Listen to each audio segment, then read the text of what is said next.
যে সদরের ছেলে হিসাবে আমি এই জায়গায় এমপি নির্বাচিত হই। এখানকার খেটে খাওয়া রিক্সাওয়ালা ভাইরা অনেকদিন ধরে আমাকে বলতেছিল যে আপনার জন্য একটা কিছু করতে চান। বলে কি করবা? বলে যে আমরা একটা রিক্সা মিছিল করবো। আমাকে না কোনো দরকার নাই। তারপরেও তারা অনেক অনুরোধ করার পর আমি আজকে রাজি হয়েছি এবং তাদেরকে আমি অনেকভাবে চেষ্টা করেছি যে আর্থিক সহায়তা বা দেওয়ার জন্য। তারা বলছে না, আমরা একটা দিন আপনার জন্য নিজের খেয়ে আমরা সময় দেব।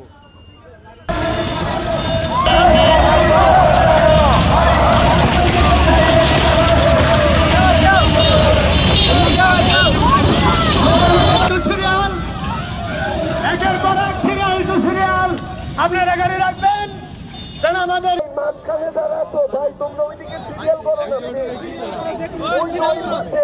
একটু সিরিয়াল করো ভাই।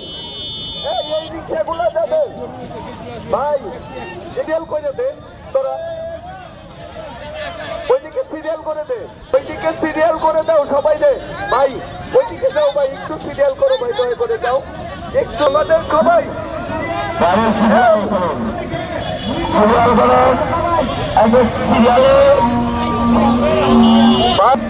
অন্তত আমাদের লোকজন মাইক দিয়ে এখানে সিরিয়াল ধরে দাঁড়াবো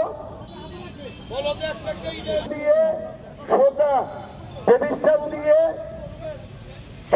টাঙ্গাইল সদর 5 আপনি জানেন যে আমি বিএনপি থেকে মনোনয়ন প্রত্যাশী।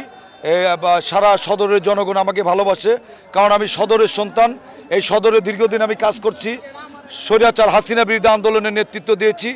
চরের সমগ্র জনগণ এবং শহরের সমগ্র জনগণ তারা চায় যে সদরের ছেলে হিসাবে আমি এই জায়গায় এমপি নির্বাচিত হই। এখানকার খেটে খাওয়া রিক্সাওয়ালা ভাইরা অনেকদিন ধরে আমাকে বলতেছিল যে আপনার জন্য একটা কিছু করতে চান। বলে কি করবা?